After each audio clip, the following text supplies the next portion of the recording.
Jueces, capítulo 16, versículo 19 al 22.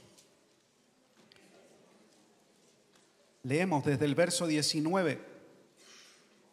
Y ella hizo, dice el texto, que él se durmiera sobre sus rodillas, y llamó a un hombre que le rapó las 7 guedejas de su cabeza. Y ella comenzó a afligirlo, pues su fuerza se apartó de él. Y le dijo: Sansón, los filisteos sobre ti. Y luego que despertó él de su sueño, se dijo: esta vez saldré como las otras y me escaparé. Pero él no sabía que Jehová se había, ¿qué cosa? Apartado de él. Mas los filisteos, dice, le echaron mano y le sacaron los ojos y le llevaron a Gaza y le ataron con cadenas para que moliese en la cárcel. Y el cabello de su cabeza, ¿qué cosa hizo? Comenzó a crecer después que fue rapado. Oramos al Señor. Padre, gracias porque tengo la oportunidad de compartir de tu palabra en esta hora. Jesús, dame gracia, fuerza, de nuevo, autoridad para hablar la verdad de tu palabra. Que ella sea, Señor, para nosotros en esta hora, verdadero alimento y comida, Señor, a nuestro corazón. Que venga tu palabra, Señor, en esta hora a guiarnos. Háblanos siempre por medio de la verdad de tu palabra. Gracias, Señor, en tu nombre, Jesús. Amén y amén. Bien, puse como título a este mensaje: mi peor enemigo. Y quiero comenzar contando una historia, ¿sí? Cuando yo era adolescente, y hace tiempo atrás, no tanto, como unos 10 años, y en mi adolescencia, sí, pasé gran parte ahí de mis vacaciones de verano en el Quisco de Dios, como le decíamos nosotros, porque estaba lleno de hermanos de la iglesia. Y nuestra casa y donde nos quedábamos quedaba en los cerros arriba. Y yo tenía una bicicleta que era la bicicleta que tenía en la playa. Y bajaba en ella, me mandaban a comprar el pan. Era un recorrido bastante largo, desde arriba hasta la playa. Pero yo era feliz, era adolescente, era mi bicicleta, así que iba hacia las compras, volvía a subir en bicicleta, cosa que en este tiempo no creo que pueda hacer. Pero en ese tiempo lo hacía varias veces al día. Pero mi bicicleta, como estaba en la playa, tenía un defecto. Y el defecto es que se fue oxidando. Y se fue oxidando la cadena de mi bicicleta. Entonces ya no podía acelerar mi bicicleta como antes, porque si la aceleraba mucho, se le salía la cadena. Entonces tenía que ir a cierta velocidad, porque si aceleraba, tenía ese problema que se le salía la cadena. Y a veces nosotros tenemos ese mismo problema. Hay áreas de nuestra vida que no han sido del todo transformadas por el Señor, que a cierta realidad no se notan, no se perciben, pero de pronto, cuando hay alguna situación límite, se nos sale la cadena. Y sale de manifiesto que hay cosas que aún no han sido transformadas del todo por el Señor. Entonces yo tengo un dicho de pronto con la gente que trabaja conmigo, y es: al hermano se le salió la cadena. Porque algo falló y salió el carácter, salió la respuesta inadecuada, salió la decisión que de pronto no fue consultada con el Señor, sino que fue un impulso del momento, se comprometió a algo que después no pudo responder, porque la emoción del momento lo llevó a eso. Y nos pasa esta realidad. Entonces, mi peor enemigo muchas veces no es Satanás, porque Satanás fue vencido por Cristo en la cruz del Calvario, ¿sí? No es lo que me sucede, no son las personas a mi alrededor. De pronto el que se sabotea a sí mismo soy yo. Es la persona que está al frente en el espejo, la que veo todas las mañanas, la que de pronto se traiciona en lo que quiere hacer, en lo que se comprometió a dar para el Señor en cuanto a su tiempo, a sus fuerzas, a sus deseos de servir al Señor. Y dejamos de pronto que el enemigo, ¿sí?, llene nuestro corazón. Pero el corazón y la puerta del corazón se abre desde adentro y no desde afuera. Amén. Historia bíblica. Ananías vende una propiedad, libro de los Hechos, viene donde los apóstoles, miente, dice que vendió la propiedad en tanta cantidad de dinero. Eso trae como ofrenda a la iglesia primitiva, pero estaba ocultando la verdad, porque lo había vendido en un precio mucho más alto. El apóstol Pedro, lleno del Espíritu Santo, entiende que hay algo que no es correcto y confronta a Ananías y le dice: Ananías, ¿por qué mentiste al Espíritu Santo y por qué dejaste que Satanás llenara tu corazón?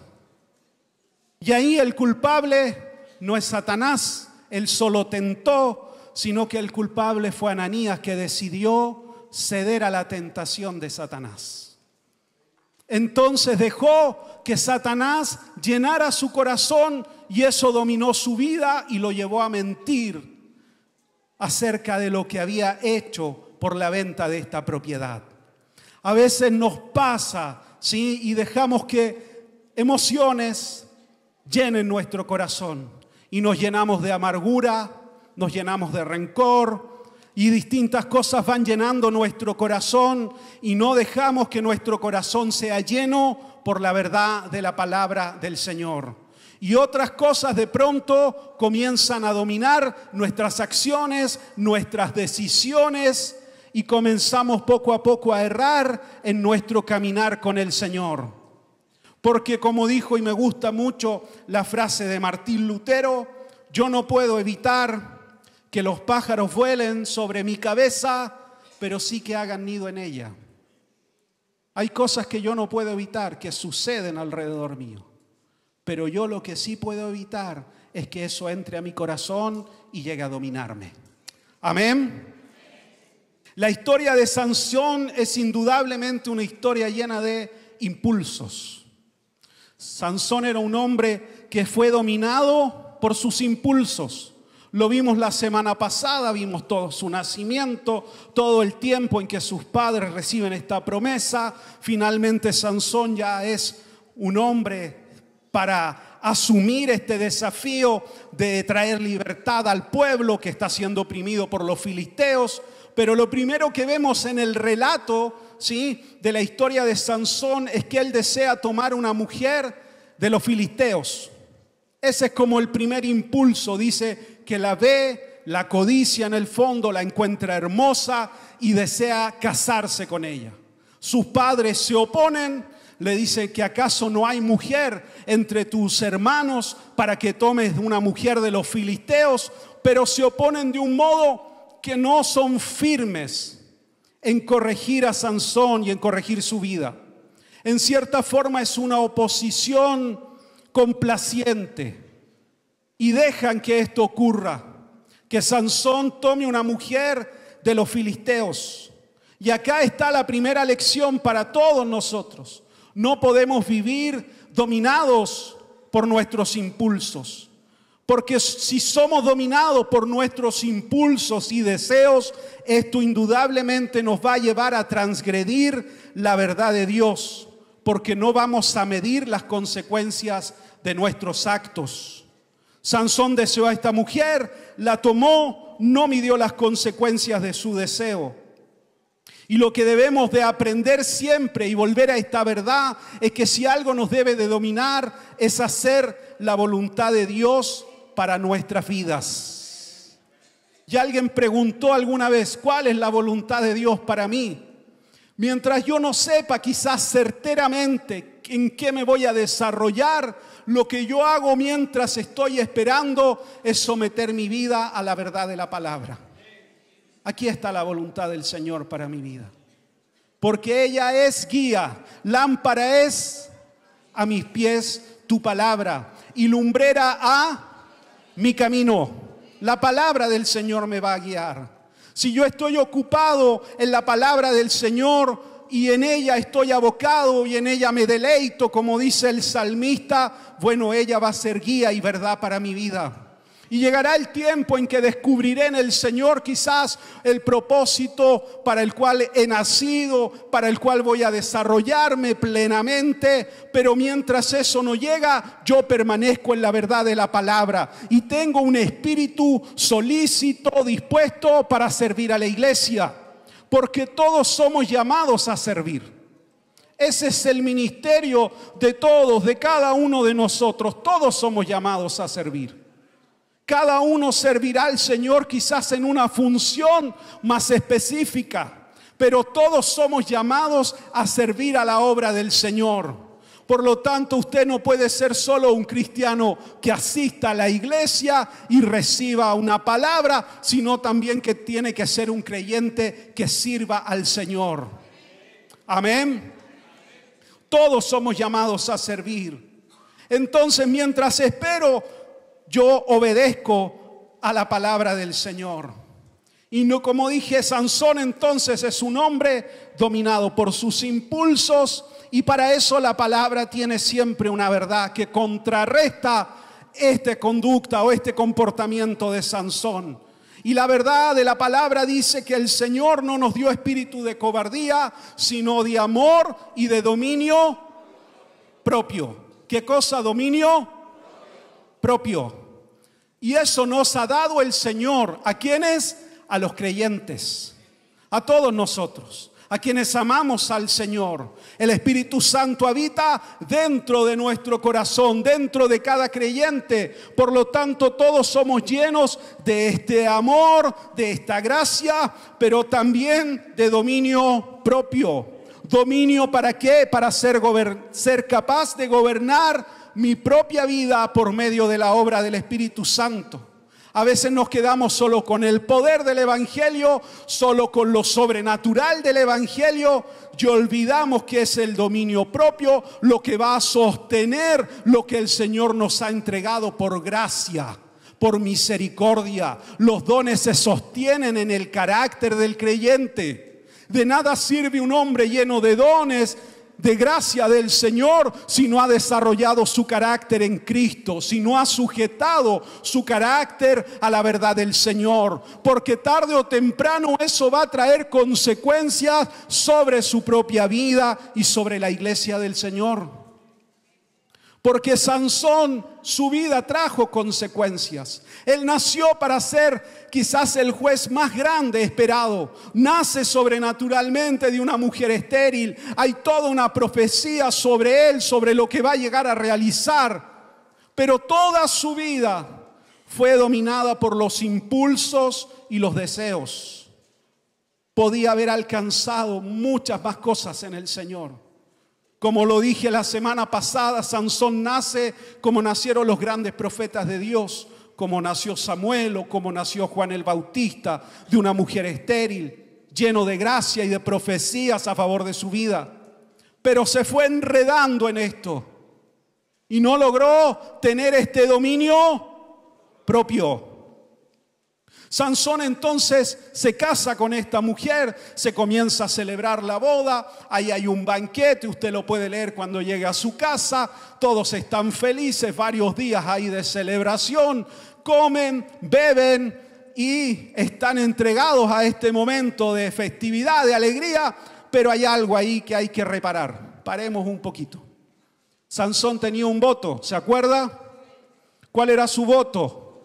El voto nazareo. Eso significa que no podía beber sidra, no se podía cortar el cabello, no podía comer cierto tipo de alimento, ni podía tocar cadáver alguno. Ahí ya esto quedó de lado. Volvemos al primer principio. Si solo me muevo por impulsos y mi vida está dominada por los impulsos, el deseo, eso me va a llevar a transgredir indudablemente la verdad que tiene Dios para mi vida y los mandatos del Señor para mí. Y eso es lo que sucede. Se olvida de su voto nazareo, están ahí celebrando. Entonces, segunda verdad, impulso y transgresión van de la mano. Van juntos, son un pack. Si yo solo soy dominado por los impulsos, tarde o temprano voy a transgredir lo que el Señor quiere para mí. Cuando doy libertad a mis impulsos, abro la puerta a transgredir los principios de Dios. Sansón en este banquete entonces está con los filisteos. Entre medio de esto se da una historia que Sansón despedaza a un león con sus manos. Usted lo puede leer. Sale un león a atacarlo, lo toma, lo despedaza con sus manos, lo deja muerto. Sigue en el banquete, se dirige a la fiesta. Ahí hay 30 filisteos, los cuales él le da una adivinanza, un acertijo, a raíz de que este león había muerto. Días después Sansón lo ve, vuelve, no sé por qué, de curioso, no sé, ahí la escritura no explica, vuelve a ver al león, dice que dentro del león, muerto ya, había un panel de abejas. Y él toma esto y comienza a comer la miel. Y ahí él saca una adivinanza, un acertijo que dice: del devorador salió comida y del fuerte salió dulzura. Y da este acertijo a estos 30 filisteos. A ver si ustedes pueden adivinar qué significa esto. Son 30 varones y le dice: si ustedes pueden adivinar, yo les daré 30 vestidos de fiesta. Si ustedes no lo pueden adivinar, ustedes me darán a mí 30 vestidos de fiesta. Paramos nuevamente, hacemos una pausa. ¿Qué transgredió nuevamente? Su voto nazareo. Tocó un cadáver, tocó un animal muerto. Y no solo tocó un animal muerto, comió la miel que creció dentro de él. Pero ya Sansón está en una espiral hacia abajo. Ya está transgrediendo continuamente. Ya no hay un temor a lo que está haciendo. Entonces Sansón da esta adivinanza. Los filisteos, como se creían superiores a los israelitas, dicen: ningún problema, te vamos a adivinar esto y vamos a ganar los vestidos. Le da 7 días. No logran en estos días adivinar qué es lo que era. Entonces presionan a la novia o a la esposa de Sansón, a tal punto dice que ella todos los días lloraba para que Sansón le descubriera cuál era la verdad de este acertijo. Y dice que Sansón llegó a tener su alma en angustia porque la mujer lloró por 7 días. Imagínense lo que era esa luna de miel y esa celebración. Sí, 7 días ahí llorando hasta que logra quebrar el espíritu de Sansón. Transgrede Sansón y le dice lo que significa este acertijo, que del león que había muerto tomó la miel. Entonces los filisteos vienen y descubren la verdad. Sansón se llena de ira. ¿Quién les descubrió la verdad? Entiende que era su esposa o su novia y va. Y lleno de ira, dice la escritura, que el espíritu del Señor viene sobre Sansón y mata a 30 filisteos de un pueblo cercano, toma sus vestidos y los entrega. Y aquí hacemos un paréntesis. ¿Dios aprobó la conducta de Sansón porque el espíritu del Señor vino sobre él? Sí, no. No hay opiniones. No. Entonces, ¿por qué el espíritu del Señor vino sobre él?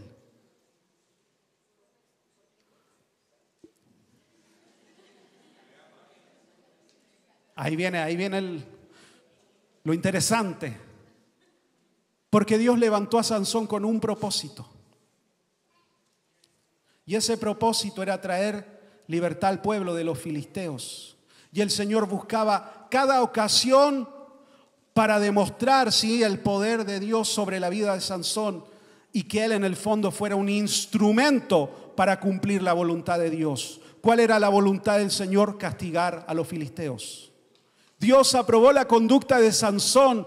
No. Aunque la Escritura dice que el Espíritu del Señor vino sobre él y mató a estos filisteos, Dios no aprobó su conducta. A veces confundimos ser usados por Dios a ser aprobados por Dios. No es igual. La gracia y los dones del Señor obran en nuestra vida por misericordia y porque Dios cumple la verdad de su palabra. Pero eso no significa que nuestra vida sea probada por el Señor si en la intimidad nosotros sabemos que no estamos actuando íntegramente. Porque Sansón tenía siempre en su corazón este pensamiento: siempre voy a lograr librarme por la fuerza que Dios derrama sobre mí. Siempre voy a alcanzar a huir a tiempo. Y ese pensamiento y ese engaño dominaba su vida y lo llevaba a transgredir continuamente, pensando que siempre iba a alcanzar a escapar a tiempo. No sé si usted ha visto las películas cuando se va cayendo el muro y alguien se tira por abajo y logra salvar su vida. Ese era el pensamiento que dominaba a Sansón. A tiempo voy a alcanzar a escapar. Siempre. Entonces, no podemos obedecer a Dios parcial u ocasionalmente y pensar que eso no traerá consecuencias espirituales sobre nuestras vidas. No nos engañemos a nosotros mismos. El Señor no puede ser burlado. Sansón, después de esto, cae en conductas cada vez más alejadas y va decayendo espiritualmente en su conducta, moralmente. Y vemos que ya no hay nadie alrededor de Sansón. Tercera verdad: nadie más guía la vida de Sansón. Sus padres al comienzo trataron de aconsejarlo. Pasó el tiempo y ya Sansón está solo. Y Sansón ya no habita con el pueblo. Ya no está en Israel. ¿Sabe dónde hace su morada? En medio de los filisteos. En la capital misma de los filisteos. Ya no hay consejero para Sansón. Está solo. Él y la fuerza que cree tener de parte del Señor. Nunca más vemos a nadie acompañando a Sansón. Y en medio de esto se vuelve a enamorar. Y usted ya sabe de quién, o no sabe, sí. Dalila. Sí, de una mujer llamada Dalila. Y ella empieza a buscar cuál era el secreto de la fuerza de Sansón. Está solo.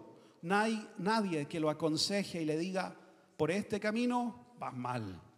Por este camino, Sansón, no hay futuro. Por eso todos nosotros necesitamos pertenecer a una iglesia local, donde puedo ser guiado, pastoreado y corregido por la verdad de la palabra. No solo pertenecemos a la iglesia universal de Cristo, debemos estar enraizados en una iglesia local.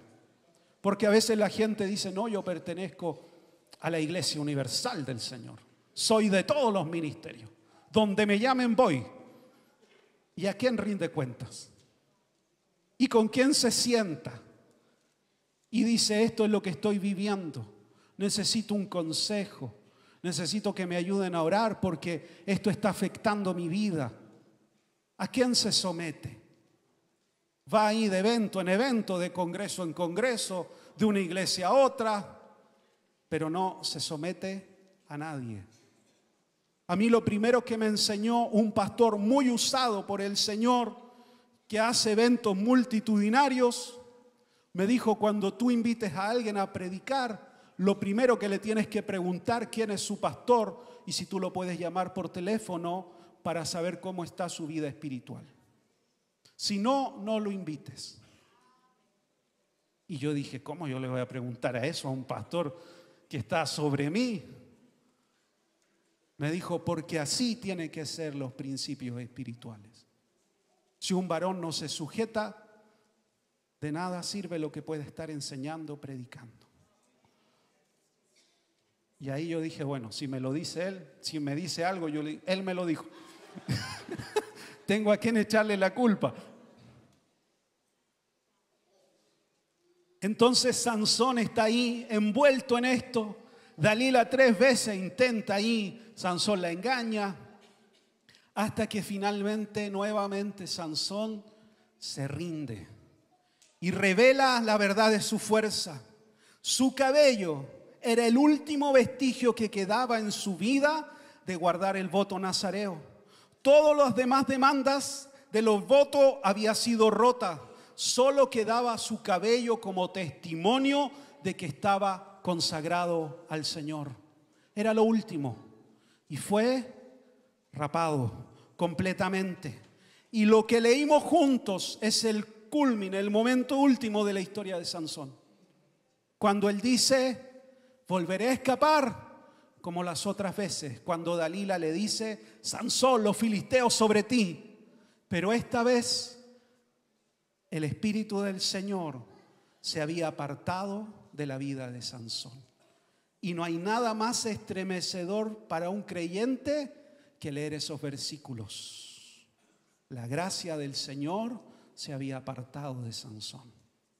Cuando uno lo lee, se estremece, porque Sansón pensaba en su corazón, volveré a escapar, aún estoy a tiempo. Pero Dios ya se había apartado de él. Y lo peor es que Sansón no se había dado cuenta. No era consciente de que toda su vida, dominada por impulsos, dominada por las transgresiones, lo había llevado a este estado. No era consciente. Hasta que fue encadenado, cercenado los ojos, se los arrancaron y fue llevado cautivo por los filisteos. Ahora, la historia de Sansón es una historia de transgresiones, de impulsos, pero también es una historia de gracia y perdón. Porque concluye de este modo.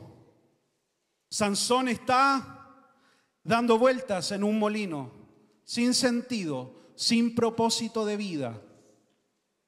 Ahí está, moliendo el grano. Y no hay para él futuro ni esperanza. Ya todo lo que él fue en Dios ya no era posible para él. Ese era el pensamiento interno en el corazón y en la mente de Sansón. Y ahí lo vemos dando vueltas, sin propósito, sin sentido, pensando que ya el Señor no volvería a usar su vida.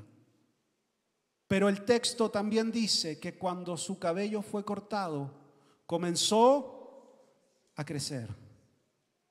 Porque eso nos habla de algo mayor y nos habla de la misericordia y la gracia del Señor para nuestras vidas. La gracia y la misericordia de Dios son nuevas cada mañana sobre nuestras vidas. Entonces Sansón está en esta realidad dando vueltas y pregunta cómo estaba su cabello. En el fondo su pregunta era, ¿Dios me podrá volver a visitar? ¿Dios me podrá perdonar? ¿Hasta dónde he llegado? ¿Hasta dónde he sido llevado? Y la respuesta es que sí, que su cabello había vuelto a crecer. Y Sansón entonces pide ser llevado hasta las columnas del templo, ahí expuesto, y el Espíritu del Señor viene sobre él. Y en aquel momento mata más filisteos que en toda su vida. Por 20 años fue juez en Israel, pero en aquel día y en aquel momento mató más filisteos que toda la historia de su vida. Termina así la historia de Sansón. Cuando uno lee el relato no hay más. Uno piensa que va a haber algo más. Ahí termina. Se acabó. Terminó de ese modo. ¿Era lo que el Señor quisiera para la vida de Sansón? Probablemente no. ¿Dios lo alcanzó al final de sus días? Sí, porque está incluido en los héroes de la fe. Es parte de los héroes de la fe. La gracia de Dios vino sobre él. ¿Era el destino probable que el Señor quisiera para él? No. Es lo que el Señor quiere para nuestras vidas, que estemos dando vueltas sin sentido, enredados en las mismas realidades una y otra vez, que nos arranquen nuestros sueños, porque los ojos reflejan visión, sueño, propósito, y que estemos ahí dando vueltas sin sentido. No. ¿La gracia del Señor está a favor de nuestras vidas? Sí, siempre que hay arrepentimiento hay gracia y perdón. Pero yo tengo que tomar decisiones para permanecer firme en el Señor. Porque mis decisiones van a hablar de dónde está puesto mi corazón. Porque el arrepentimiento es un cambio completo de dirección. Mi vida iba en ese sentido, me he arrepentido y ahora mi vida camina en un sentido totalmente distinto. Y lo que yo era antes ya es algo que quedó atrás bajo la sangre de Cristo. Yo soy una nueva criatura, una nueva persona en el Señor.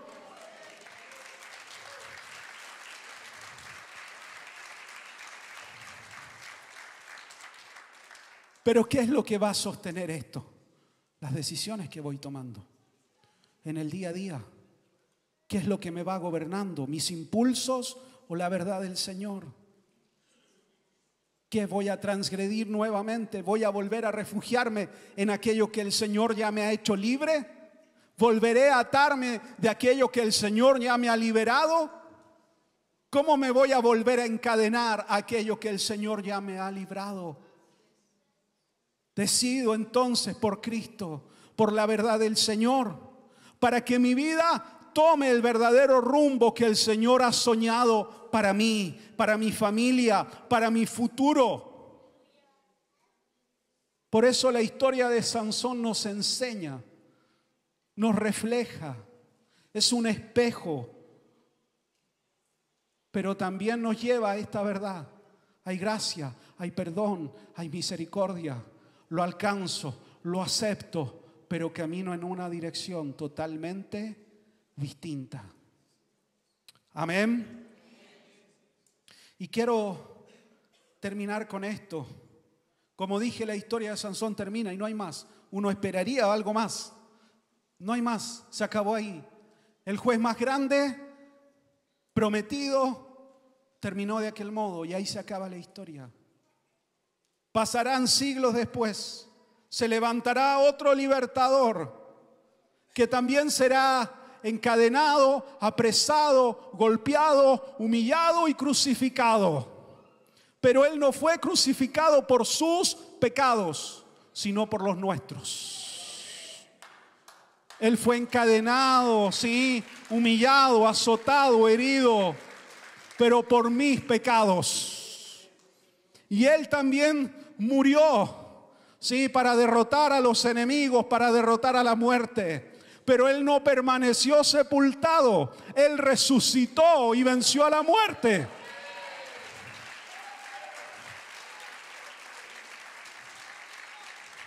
A diferencia de Sansón, él sigue vivo y sigue transformando vidas y sigue trayendo libertad. Y su sacrificio y su obra es eterna, no termina, no ha pasado, sigue teniendo poder para transformar vidas, para transformar destinos. El Señor sigue vivo en medio de su iglesia, que somos todos los que hoy estamos acá. Y somos testimonio vivo de que Cristo aún vive y transforma las realidades. Dele un aplauso ahí al Señor.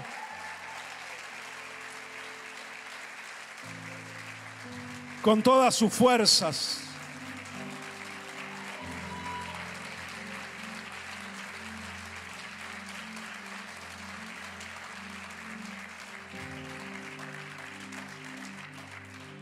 Cuando uno lee la historia de Sansón, hay un versículo que dice: y el Señor comenzó a librar a Israel por mano de Sansón. Lo que inició Sansón no lo pudo terminar él, no lo pudo ejecutar él, porque lo que nos demuestra todo el libro de Jueces es que los hombres somos insuficientes para traer salvación. Lo que Sansón no pudo lograr, lo logró Cristo. Lo que él no pudo concluir, lo concluye Cristo nuestro Señor. Lo que comenzó con Sansón termina con Cristo resucitado. Y nos demuestra una vez más que solo Jesús podría traer la verdadera libertad a nuestras vidas. Y esta gracia está disponible siempre. Hoy, aquí, es tiempo de gracia. Es tiempo de perdón. Es tiempo de reconciliación. Es tiempo de volver al Señor. Siempre es tiempo oportuno. Porque el que confiesa, dice, y se aparta, alcanza misericordia. Siempre es tiempo. Y esa gracia que vino sobre Sansón también puede venir sobre cada uno de nosotros. Está disponible siempre. Y el Señor puede tomarnos, sanarnos y comenzar a escribir una nueva historia. Siempre. Puede ahí ponerse de pie.